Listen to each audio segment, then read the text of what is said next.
welcome to the World Soccer Talk podcast. I'm Christopher Harris, joined by Kartik Krishnaiyer. It has been a couple of weeks since we've had the last episode.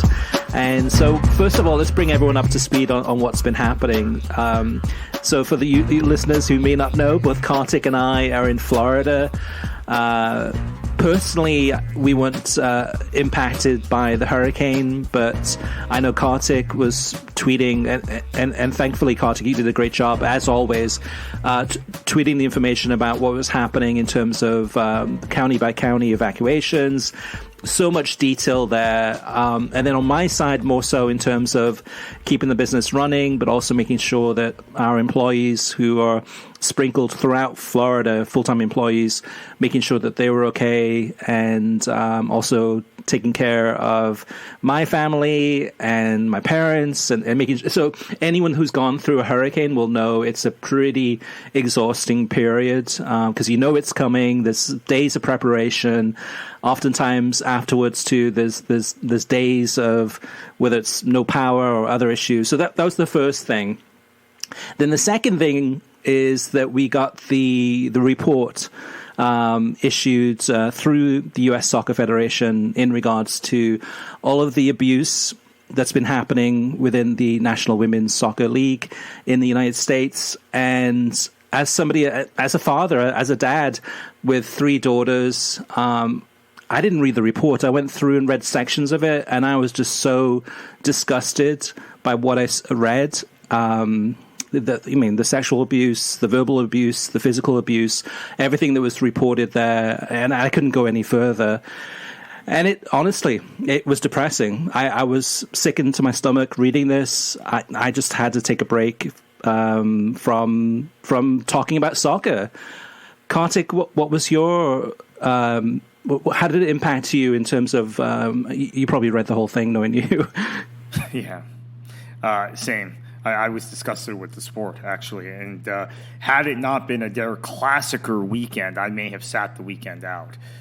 So I was just I did watch the QPR Reading match on Friday. That's right. So that I did, but I was disgusted. The report dropped Monday, I think, and then I began reading it and stopped.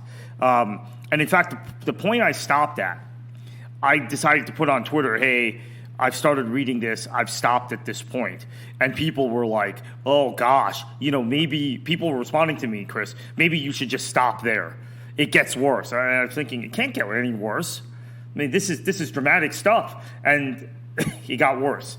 And for you, Chris, not only as a father of 3 daughters, but daughters who played in this system, I mean, I can just imagine how it made you feel about the sport and about the U.S. Soccer Federation and NWSL. And quite frankly, I think I'm out of it. I'm out of U.S. Soccer's out of rope with me after this. I quite frankly, I'm done with that. Well, that was the thing that also upset me too, is that this has been going on for years. This is not like a recent thing. This is going back, 7 years at least. And top officials knew about this. This is not something that it was, somebody that nobody knew. At the top levels of whether it's US Soccer or the NWSL or people within the actual business of soccer knew about this. So for me personally, reading some of the information, not going too deep into it, just because I was disgusted by it, I was like, we wrote about it on worldsoccertalk.com.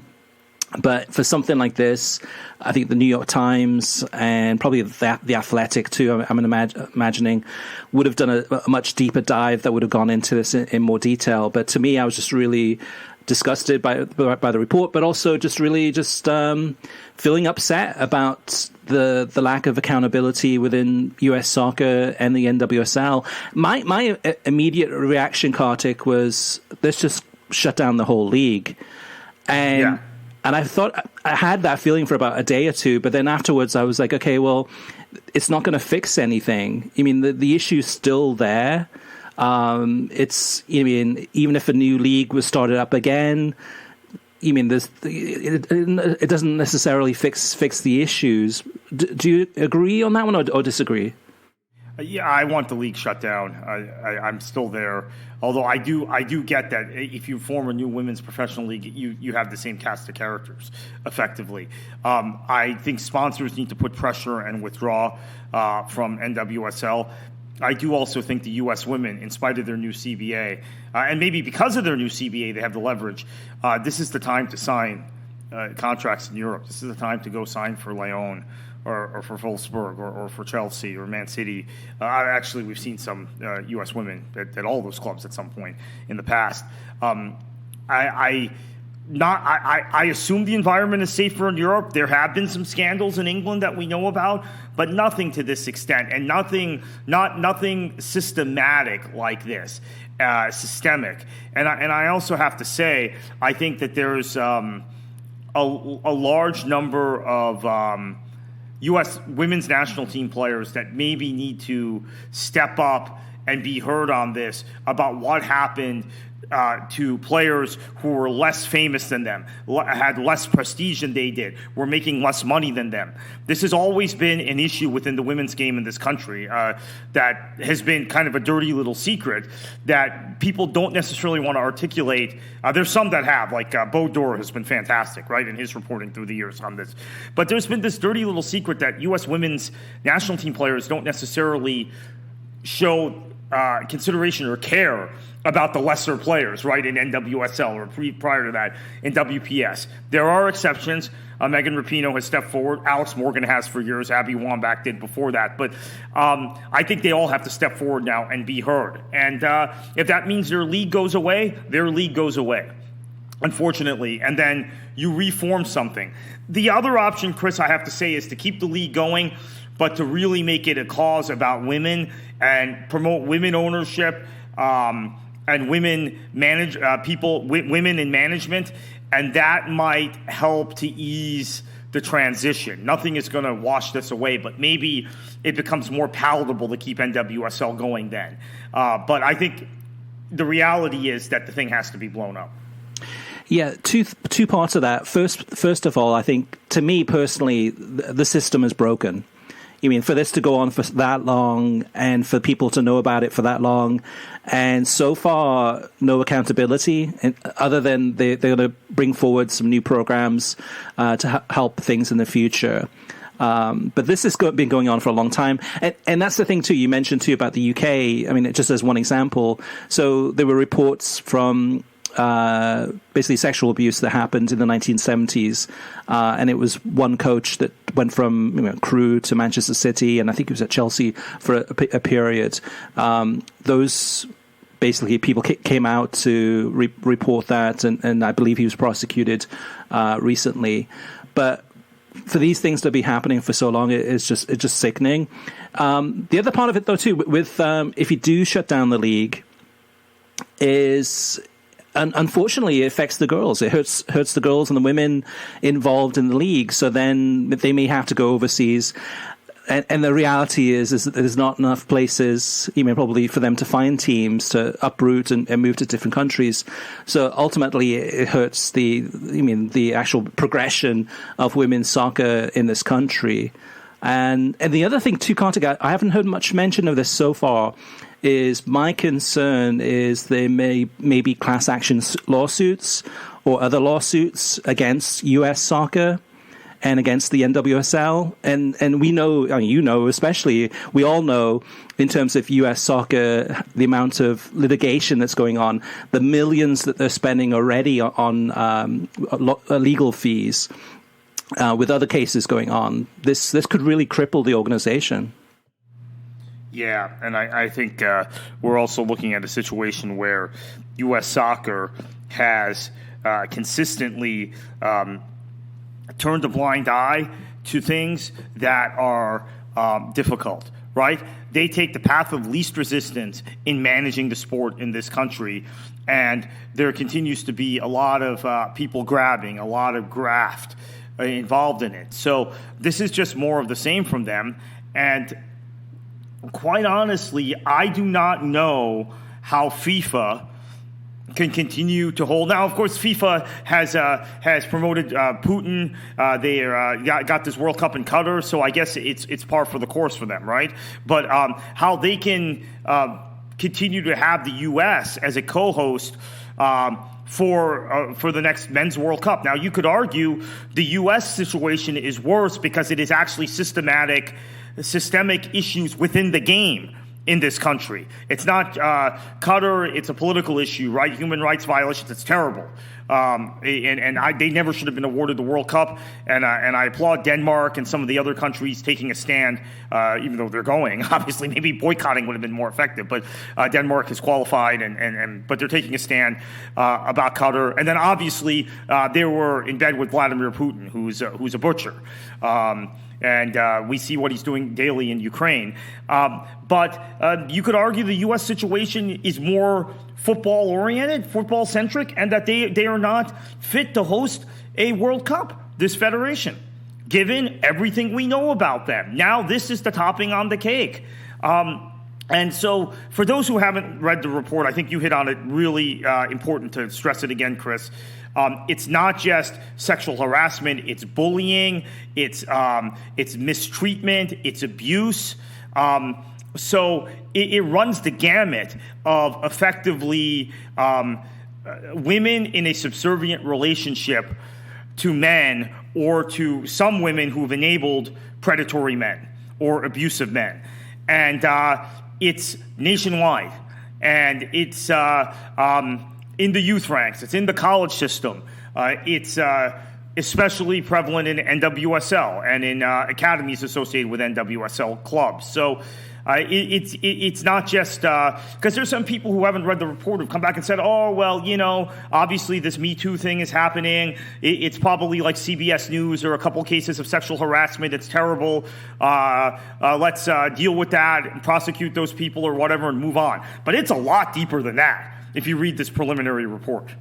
Yeah, so the first blow was the hurricane, the second blow was this report, and then the third blow was that we've been going through some changes at worldsoccertalk.com in terms of upgrading everything from the comment sections to the podcast, to how basically a lot of back-end changes to the website in terms of how it's been run, and the schedules and the app, etc.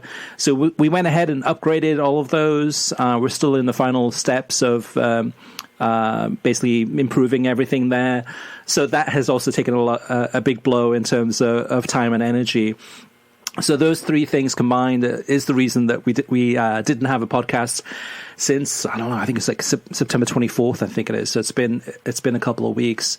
The other thing too, Kartik, and it's I want to be open and honest and transparent with the listeners too, is that a couple of months ago we said, okay, we're going to focus more on the Premier League. We're going to do kind of the EPL review show. And I know your life has been busy, and it's always busy. Mine is too. And in some ways, I think we made a mistake actually by doing that, because it limits the amount of soccer that we can kind of talk about and focus on. And the website, the podcast, everything that we do at worldsoccertalk.com is focused on the world's game. So it's like this, talking about the NWSL situation, talking about, we'll probably talk some Bundesliga in a little bit, so on and so forth. So we've decided to go back to what we've been doing on a weekly basis, which is focusing on the streaming, on the television production. We've got some news we've got coming up shortly in terms of some big announcements about the World Cup, etc. So we're going to really go back to our niche, which is focusing on talking about the things that a lot of people don't talk about, which is the television coverage, and it is the streaming coverage, and why things are the way that they are. And also, we've always been known as being very honest and outspoken, and very opinionated, both positively and negatively. But we're just speaking our minds. This is how we honestly feel. So you'll get our honest thoughts each week. And so anyway, so for this podcast and moving forward, we're going to be doing the weekly discussion of streaming and TV. Now, Kartik, what about TV and streaming from this weekend? Let's not go into all the games, but what stood out from you in terms of television or streaming of soccer? Yeah, Der Klassiker ended up on ESPN Plus, which was very disappointing. I guess it's college football season, so maybe should have expected it. Didn't know that ABC would show a college football game at the same time, and that ESPN, ESPN2, and ESPNU would all be showing college football games, which I guess is the world we live in, Chris, in the United States. I mean, I'm kind of out of the college football scene. Used to be a big fan, but not really into it anymore, and did not realize every ESPN channel, ESPN or ABC, every Disney channel would be taken up with college football. So that got bumped to ESPN Plus, which really disappointed me, really upset me. Yeah, I think though, Kartik, with that one also, it's the same thing for El Clasico. I think as of right now, El Clasico is going to be on ESPN Plus and maybe ESPN Deportes, but as of right now, it's not going to be on ABC or ESPN. Now, that could change in the next few days. But part of it, though, too, I think, is the leagues. And the leagues, whether it's the Bundesliga or La Liga, in regards to the scheduling of these games, I mean, they have to, they know if they wanted that game to be on ABC or ESPN, they would have to probably change the schedule and put it as an early game. However, you mean, knowing the Germans in terms of the Bundesliga and how, you mean, they're not very commercialized, right? They're focused on the fans. The fans always come first. So it makes more sense to have it in that big 12:30 slot where it's the only game that's happening Eastern time in the Bundesliga. So same thing with La Liga too. Oftentimes the scheduling of those games, if they wanted to, they could schedule it at a time where they'll know that ABC and ESPN or ESPN can show those games too.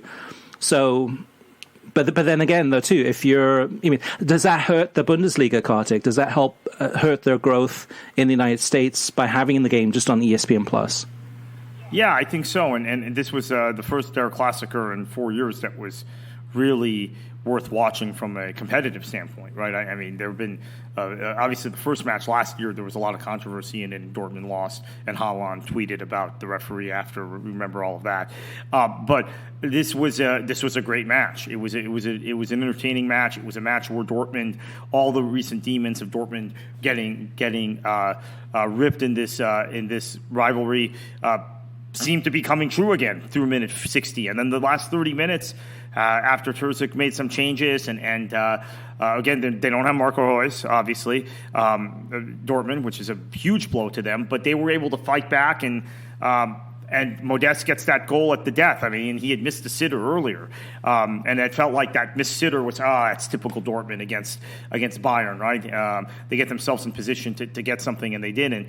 And this was on ESPN Plus. It wasn't on ABC or ESPN. So I think you don't know beforehand. I mean, we've had this conversation before the last Der Klassiker, right, which was on ABC, Chris, and you said this is going to be terrible for the Bundesliga if it's a 5-0 match on ABC, and it turned out to be a 5-0 or whatever it was, 6-1, something like that on ABC. So you never know with these things, but I think this was a blown opportunity, which is unfortunate. And then in terms of El Clasico, same thing, right? I mean, I guess it's the timing of the match. And also maybe it's an incentive for signups for ESPN Plus. Oh, for sure.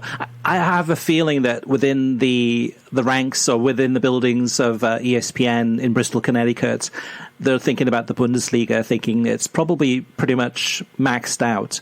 That there's not that much more capacity to grow the number of subscribers that are going to specifically want ESPN Plus because of the Bundesliga.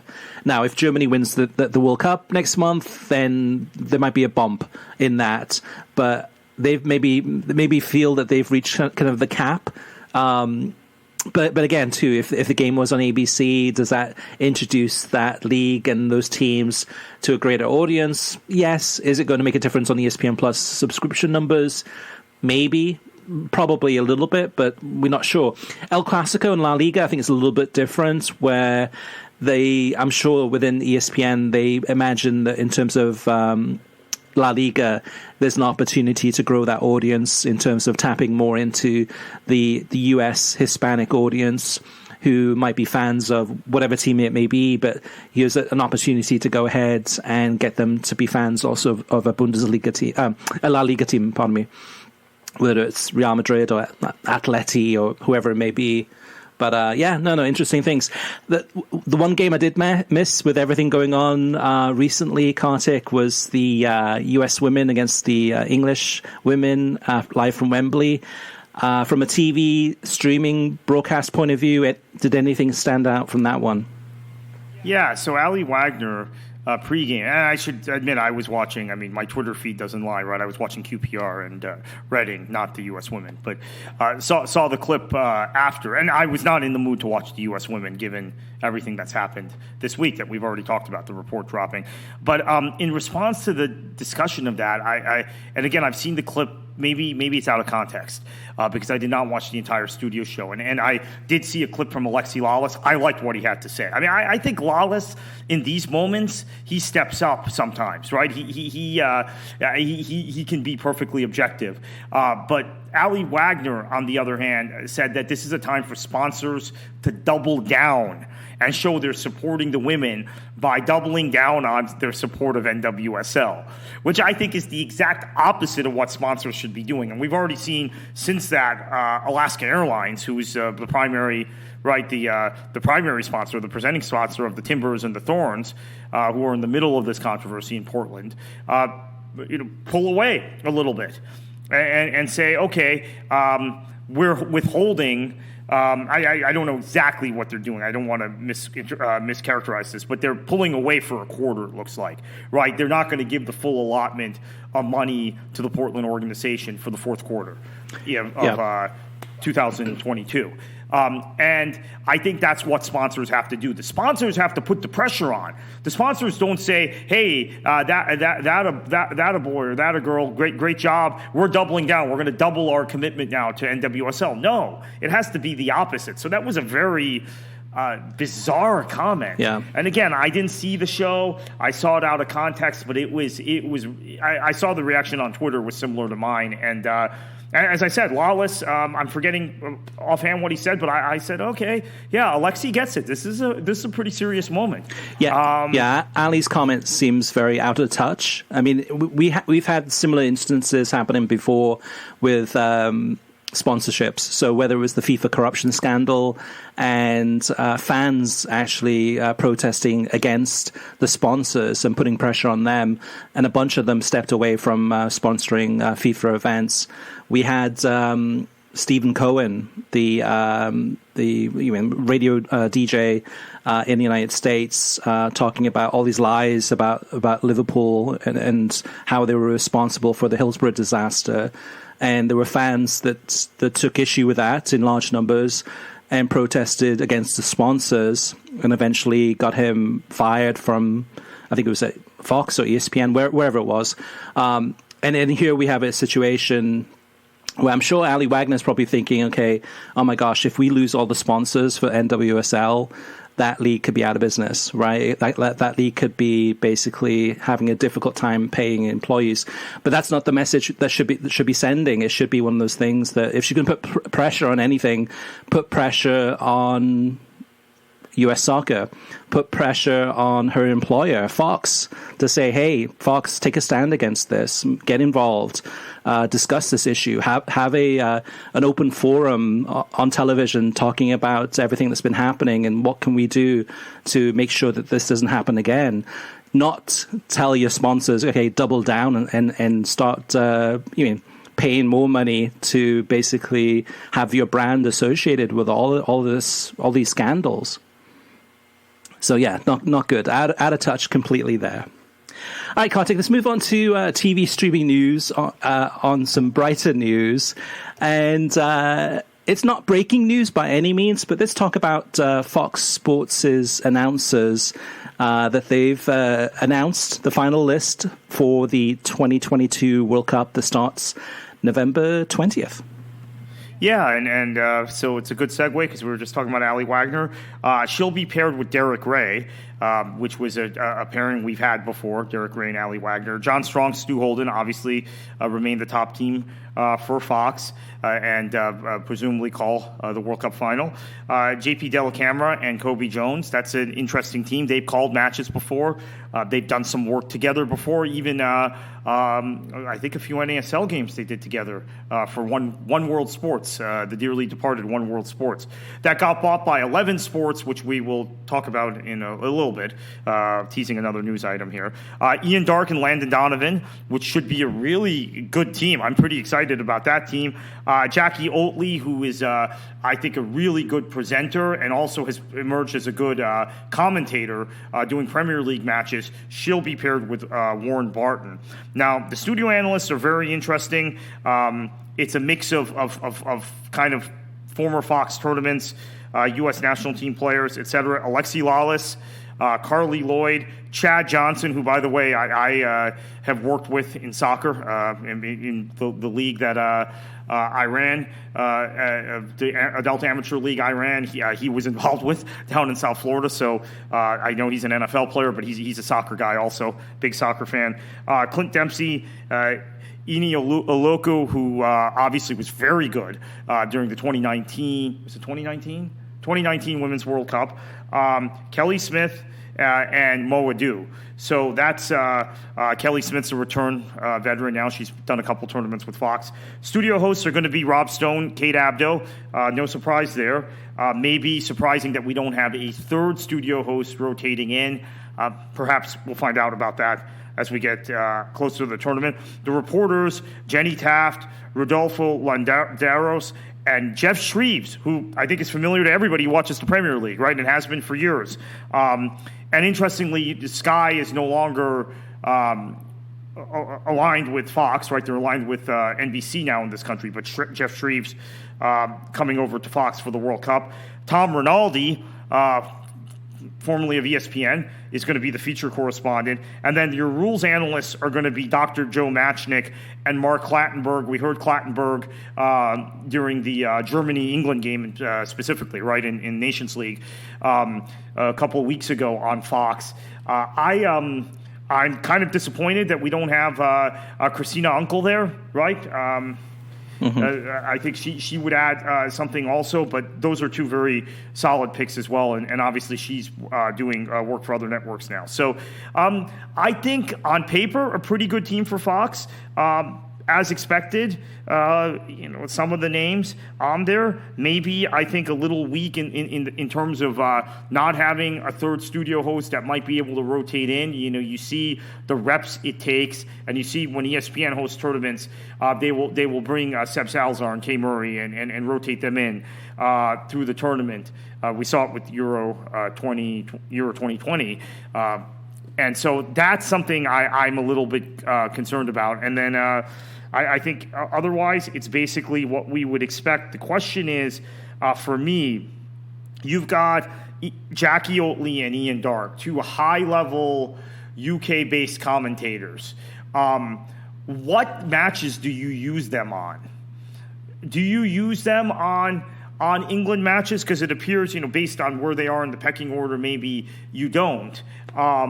Ian Darke called the Euro final last year for Fox for ESPN.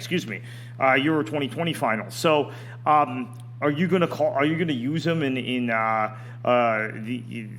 Australia Denmark game, or are you going to, which is fine, right? But are you also going to use him maybe in some England games and some other big games, Germany, Spain, those sorts of matches? That's a big question, but I think the teams are pretty solid. Quite honestly, it's a good lineup, and I have to say, Chris, parting thought: Warren Barton has grown on me toward the end of the time Fox had the Bundesliga. I think his analysis from when they had the Premier League, he wasn't very good. He got better gradually, and by the time they lost the Bundesliga rights, I thought he was pretty solid in that Bundesliga studio. So I think he might do a very good job with Jackie Oatley. Yeah, I think overall, my impressions of the actual talent list here is that it's very predictable. There's not a lot of surprises here. These are people that they've been doing Fox games for quite some time. We knew about Ian Darke and Jackie Oatley being signed by Fox a while ago, probably a few months ago.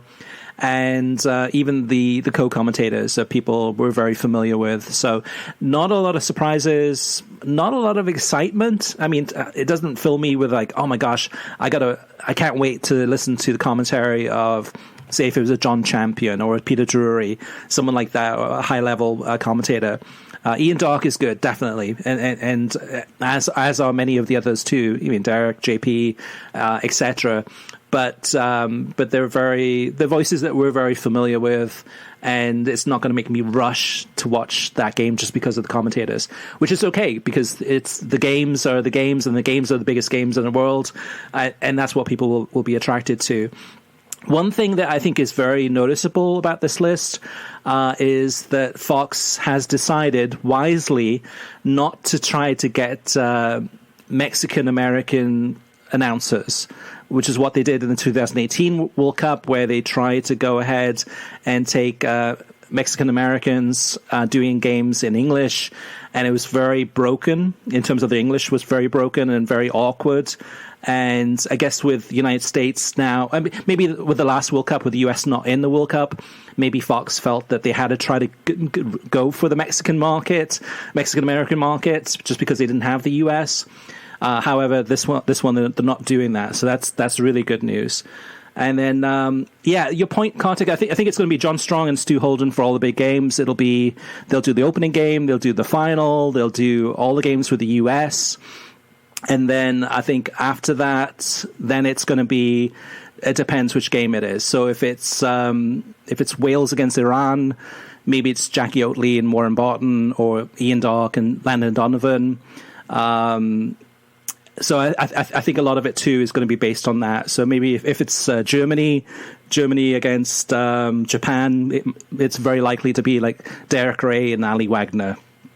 So I think in many ways they're going to look and try to figure out who's the best person for those games in terms of their knowledge and of those games, of those teams and players. But yeah, overall, just the Chad Johnson thing too, Ocho Cinco. It's important to note too that he's going to be involved in the nightly show, the World Cup Tonight show that they're having. So he's not going to be, I don't think, doing a lot of analysis in the studio for the early games, like the 5 o'clock in the morning, 8 o'clock in the morning, 11 o'clock in the morning. He's going to be working mostly on the nightly show. Anything else, Kartik, that stood out that is worth mentioning that maybe we forgot to mention there? Yeah, Tom Rinaldi. I guess I'm not watching American sports regularly. I did not know he had moved to Fox, or maybe he's only moving to Fox for the World Cup. I don't know. That was that name surprised me. I associate him with ESPN and doing big events at ESPN, whether it's the World Cups in the past, or big college football things, big Major League Baseball, big tennis tournaments. So that surprised me. That's a good get for Fox. Yeah, I miss Rachel Bonnetta. I mean, she's still at Fox Sports as far as I know, and I think she's still doing maybe the betting side. But that's somebody that would have breathed a lot of new life into this World Cup entertainment show, maybe the nightly show. But doesn't look like that's meant to be on that one. Moving on, Kartik. MLS regular season just ended. We're now getting ready to go into the playoff period, and basically the round one and all the way up to the final. So for the vast majority of the broadcasters in the United States, the local broadcasters, many of them have called their final games, last games for Major League Soccer and for their local regional sports network. And it's radio silence for Major League Soccer. There's been no news, nothing to report. They haven't said anything on the record in terms of what's going to happen for next season. I still think they're trying to figure it all out. They're trying to rush and get everything ready for the season that starts in late February. We'll see how many of the local regional sports network announcers and co-commentators will find their way to work at Major League Soccer for the Apple broadcasts. But right now, it's just... It's a shame in many ways, too, because there hasn't been an opportunity to give them a big send-off to thank them for all the work they've done since 1996. Other than some stories that we've published at worldsoccertalk.com and other sites. I'm sure The Athletic has something on it too. But it's just a shame that they haven't been given that big send-off. Maybe Major League Soccer will do something by the end of the season, perhaps, on television, because they do deserve it. Yeah, I certainly hope so. A great story from Daniel Forrestine at worldsoccertalk.com on that. It's an end of an era. And some of those announcers... commentators are the reasons why people got hooked on soccer in the first place in this country. So it's a sad day. I mean, I assume a lot of them will be doing Apple broadcasts, but I'm not sure because that would involve probably calling it from a central studio or some other sort of arrangement. So we'll see what Apple has in mind. Yeah, from what I'm hearing too from my sources is that they're building a studio in the New York area, but it's not ready yet. And let's say they may actually end up using the studio in South Florida, at least temporarily, until they finish the New York studio or the New York region studio. So. Yeah, there's a lot of moving parts with this, so it will be interesting to see. And of course, we will definitely report on it at worldsoccertalk.com. Kartik, in terms of some other news items, two more to go to, and that's no surprise here, but over 66% of viewers plan to watch the World Cup on linear TV. However, the majority of millennials will stream the World Cup. And I think in many ways, too, this is going to be an interesting World Cup, right? Because streaming is going to be bigger than ever. However, you're going to get your traditional, maybe older families that will just want to sit in front of the television, turn on Xfinity and watch, USA against England or whichever game it is, and watch it through more traditional, sometimes more reliable means than streaming. Not always, but sometimes. But yeah, no surprise there from me on that one, Kartik. Yeah, no surprise for me either, and that's, I think, probably mirrors viewing trends throughout television in general, or throughout media in general, I should say. I have to get out of the habit of calling it television. Streaming is not television, but I still do that. That's true. And then one more news item, and you mentioned this one before earlier about 11 Sport. Yeah, so 11 Sport, we've known for a while that DAZN was in the process of purchasing them. They have completed their swoop for 11 Sport, and this gives DAZN a window into other soccer leagues and other sport on the streaming side.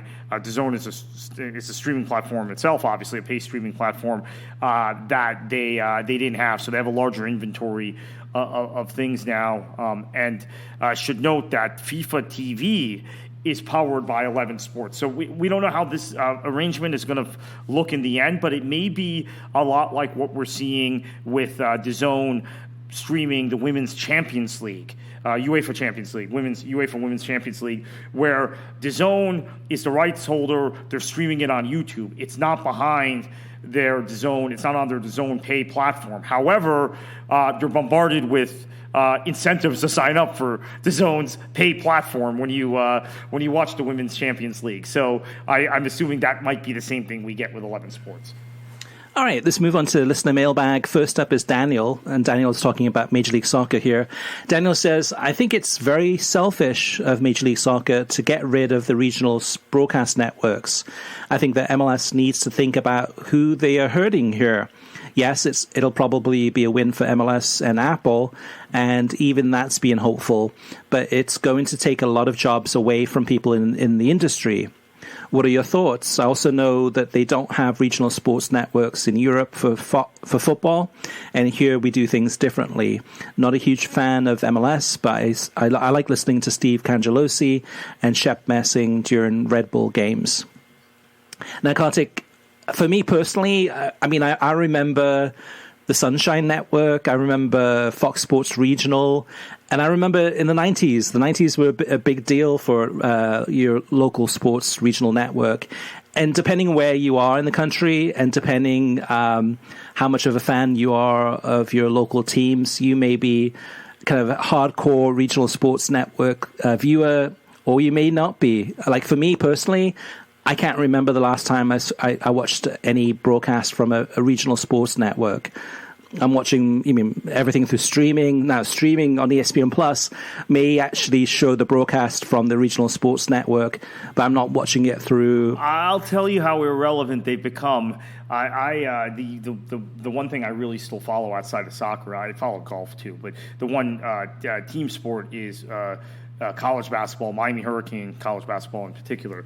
And there have been times in the last year or 2 years where UM basketball games have not been on the ACC network or on ESPN.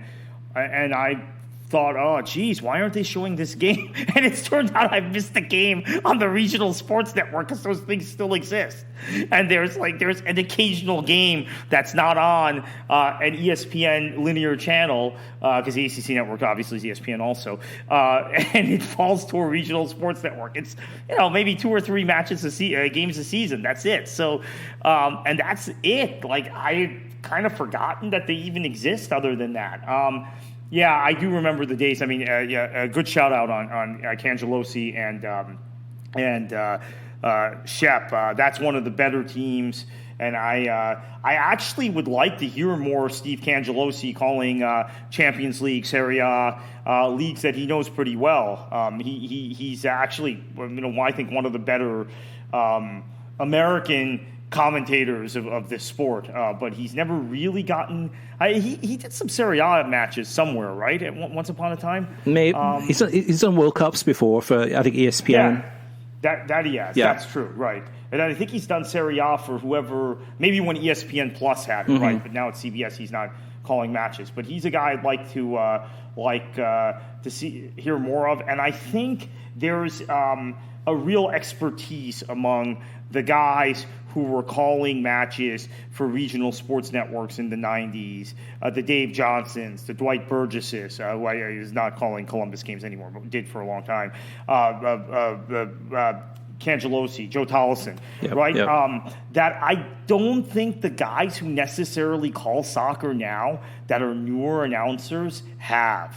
So I have a real fondness for those guys. Maybe, again, it's our age, Chris, and the attachment to in the 90s watching these guys. And I mean, at the time, that's how I watched MLS. I consumed MLS through the MLS Direct Kick or whatever it was called package in 98, 99, 2000, that time period, and was hooked on those broadcasts. I mean, and actually the Cangelosi messing one would be the team that stood out for me. If you want to elevate one team, it would be those two guys.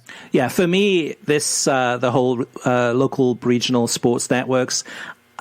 To me, it's good riddance, and I don't mean that because of the actual commentators. I mean that because of blackouts, and the whole blackout situation in this day and age is ridiculous. I mean, you can live within 60 miles of a MLS team and have the game blacked out. But however, in that region where you live 60 miles away from that team, you may not have access to the local regional sports network that's actually showing the game.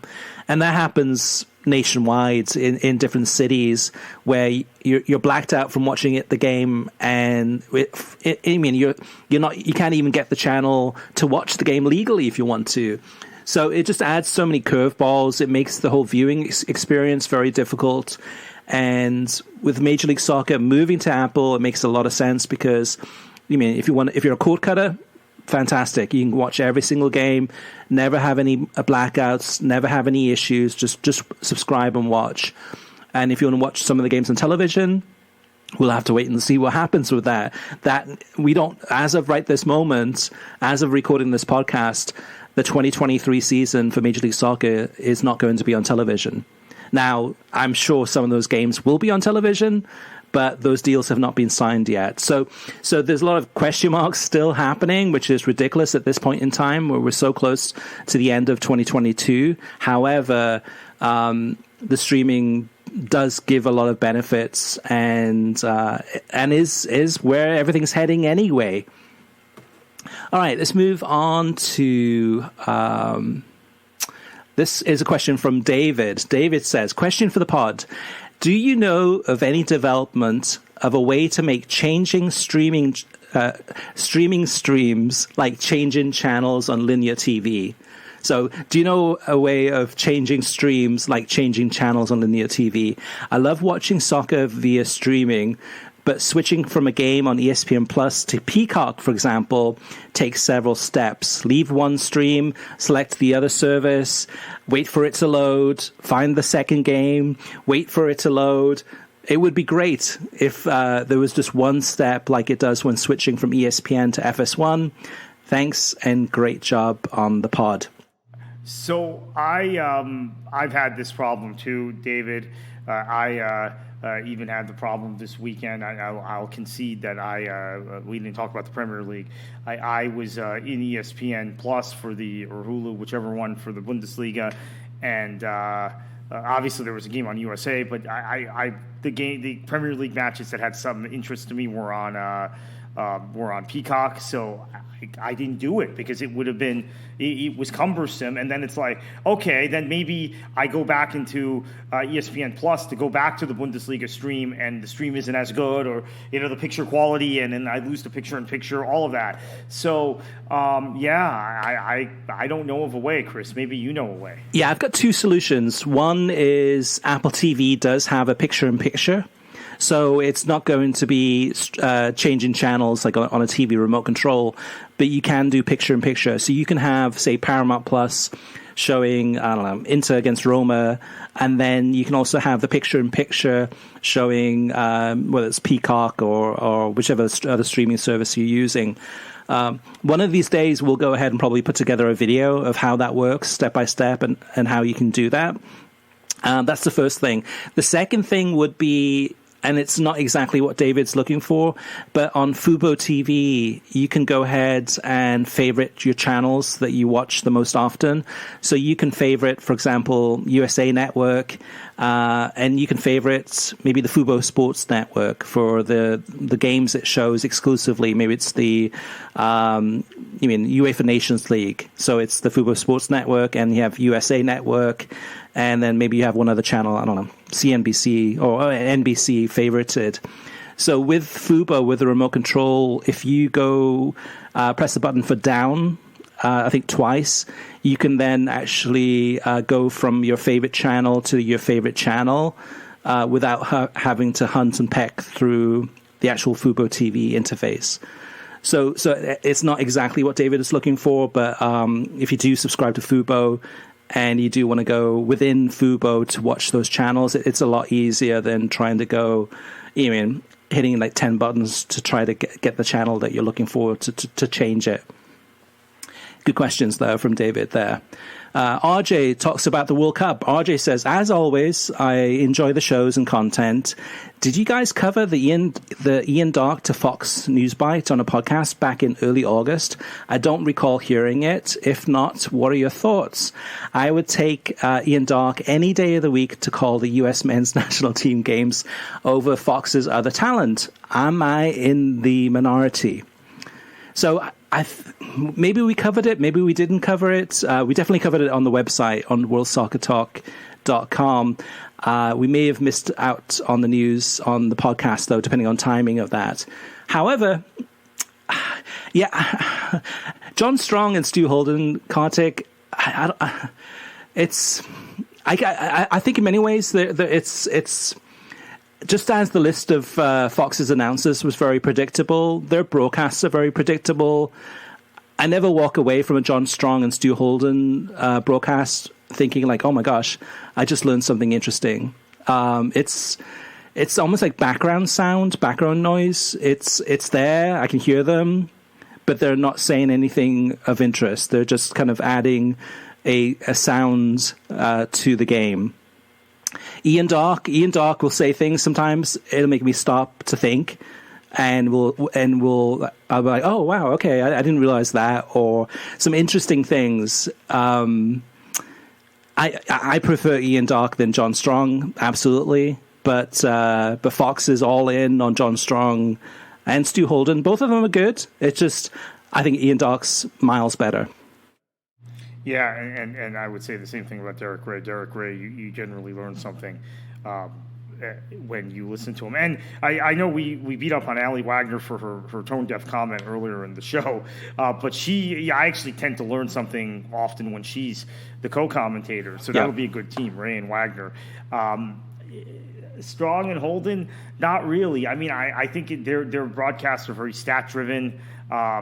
I do think Holden is a pretty good analyst, right? He tells you he has a good way of explaining kind of what he sees tactically going on, right? Yeah. And maybe being kind of simple with it, because Strong talks more than most commentators. But yeah, do you learn anything new from them? Not really, no. And you do from the Derek Rays and the Allie Wagners and the Ian Darks and I think Landon Donovan. I mean, when he did commentary, what was it, 2016 Copa America? Is that right? I thought he was pretty good. So he and Herc Gomez were the two stars that came out of that tournament. And obviously Herc Gomez has gone on to bigger and better things with ESPN. Donovan is maybe this is a breakout tournament for him. Yeah, Stu Holden reminds me of early Taylor Twellman. And early Taylor Twellman was somebody that provided analysis but was very guarded in some of the things he said. And then he started to be more honest. He started to be more critical in a good way, right? I mean, that's what you want the co-commentator to be. Somebody that's going to call people out, or sometimes is going to point out different things that are going right or wrong, or mistakes, or things that can be improved, but being completely honest with the actual viewer. And Stu Holden, for the most part, is very guarded. I mean, for a recent game, and I think I tweeted this, the USA against Saudi Arabia game, he started finally to kind of open up and be critical about the US's performances in that game. And in so many other games in the past before too, where the US has not been that good or been underwhelming, he would hold judgment. I think in some ways he doesn't want to kind of lose that US audience. And doesn't want to be seen as being critical, perhaps. Whereas Maurice Adu, who's also part of Fox's team, but I guess he does co-commentary for CBS, but is always in the studio for Fox, he is critical of the U.S. So during matches. So that was why at one point, Chris, I was thinking maybe, you know, as much as I do like Stu Holden, maybe Maurice Adu should be paired with John Strong. That was a start for maybe Holden keeping that mantle. Yeah, that's a good point, Kartik, because it is one of those things with John Strong and Stu Holden is it has been predictable. It's become like I said before, it's like wallpaper or just like just sound, background sound. They've been partnered so much together that it doesn't stand out anymore. So if you did have Amodu and John Strong, the dynamic would be different. I mean, it would be a little bit of kind of stepping over each other a little bit, but it'd be different. And both John Strong and Stu Holden are good, but together it's a little bit predictable. It's a little bit boring, to be honest with you. And if that's your A team at Fox, which it is, right, from the last World Cup to this World Cup, that is your A team. They're calling all the big games. They're not going to say anything stupid. They're not going to upset any sponsors. They're not going to upset the US fans. They're just going to commentate on the game. They're going to pack in a lot of stats. It'll be interesting, Kartik, actually, to see how much MLS they talk about. I mean, that is the comfort zone. That is what they watch and follow most. However, if Fox doesn't have a lot of MLS rights for 2023, does that affect how much they talk about MLS, how much they play up that angle? And especially with a lot of the American players on the squads playing in Europe and not so many of them playing within Major League Soccer, that will be an interesting thing to watch in terms of do they change at all or do they kind of stick with what they do? And what they do is okay. It's just like we said before from RJ, I mean, to me, Ian Dark's better because there's always something interesting he says. Sometimes it's not stats. Sometimes it's just something that happened. It seems more personal. And with John and Stu Holden together, it's almost like not robotic, but it's almost like it's like someone's hitting play on the tape and off they go. And you know exactly what's going to happen. And you come back a little bit later and it still sounds the same. Anyway. Good feedback there. Kartik, last point here on the questions and listener mailbag is directed at you. It's from Dave. Dave says, Kartik usually makes good points, but the statement that the U.S. men's national team should see qualifying for the World Cup as an achievement is absurd. Granted that Berhalter is not a good coach, and USSF have a lot of accumulated rot to clear, nepotism, cronyism, favoritism, etc., and the team is inexperienced. U.S. men's national team is still a top 20 squad in a weak confederation that gets 3 automatic bids and a 4th that was very likely once CONCACAF drew OFC. U.S. men's national team are too talented to be celebrating a finish ahead of Panama. U.S. MNT may not well get out of the Group B, but as you note, it is a group with other teams that may also be a hit or miss. So Kartik, shots fired. Yeah, I actually agree with the analysis that the USSF has a rot and Berhalter is not a particularly good coach. He's an ideologue. I don't know that he's not a good coach. I think he might be a very good coach at a club where he's able to use the transfer market to acquire players that play his style. But you can't do that at the national team level. So he's the wrong coach. He's the wrong fit. Because of that, I think it's an accomplishment. You have a very young team, an inexperienced squad. Belgium didn't qualify for the Euros or the World Cup in 2010 and 2012 as Hazard was coming of age, as Lukaku was coming of age, as Fellaini and some of the other guys they had in Vertonghen, etc., Alderweireld, Vermaelen. That group company, right? That group didn't qualify because they were very young. We've seen it with the Dutch. The Dutch, in fact, didn't expect to qualify for the World Cup in 2006. They did with a young squad, but then used that kind of to build and said, hey, Marco van Basten was saying, okay, Euro 2008, World Cup 2010, that's what we're focused on. And obviously they were the best team at Euro 2008, just had that stunning result against Russia, right? That loss in the quarterfinals. And then 2010 got to the final of the World Cup. So I think it is an accomplishment, but I do echo the sentiment that, one, the federation is full of nepotism. There's a rot. They're worse than ever. We've made our comments about the federation earlier in the show. That's how we feel about them. Berhalter is probably the wrong fit. And CONCACAF is very easy. So I should put my comments in some context. I think it's an accomplishment. However, finishing below Canada in qualifying is not good. And I think Canada 1-11 may be better than the U.S., but they don't have the depth, right? They absolutely do not have the depth. And they went through a lot of qualifying without Alphonso Davies. They went a lot of the qualifying without, I'm blanking on his name, the central midfielder. So they don't have the depth. They lost 2 of their key players, Estacio, that's who I'm thinking of, 2 of their key players, and they still finished ahead of the United States. So that's an issue, and this is not a vintage Mexico squad. So yeah, maybe point well taken, actually, given how bad CONCACAF is. This isn't a vintage Costa Rica squad, right? I don't think Costa Rica expected to qualify this time, right. But they did. And Panama is completely rebuilt, completely different team than what qualified in 2018. So, yeah, maybe you're right, actually, now that we talked this through. Yeah, and the other thing about this, too, is that Canada's got a much tougher group in the World Cup, in my opinion. They've got Belgium, Croatia, and then Morocco. I think the US group is a little bit easier. However, at the end of the day, it's a cup competition. You never know what's going to happen. It all depends on the team that shows up and the team that you're facing. So Canada's got a tough time. So two more things real fast just about Fox's coverage too, because we haven't mentioned it to date. We did mention on the website that Fox is going to have a float in the Macy's Thanksgiving Day Parade in New York City, and they're going to have a U.S. soccer float, which should be interesting too, because of course, maybe they'll have a Christian Pulisic inflatable above the float, but whatever it takes. I mean, in some ways, from a marketing perspective, in terms of mainstream America, that is a good way to go ahead and remind people, like, hey, tune in tomorrow for the day after Thanksgiving for the England USA game.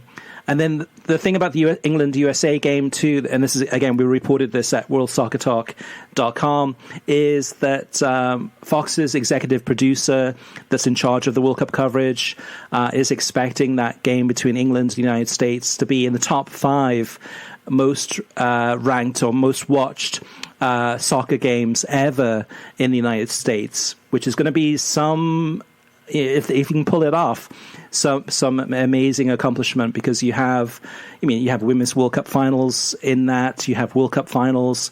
They've gotten anything from 16 to 27 million viewers.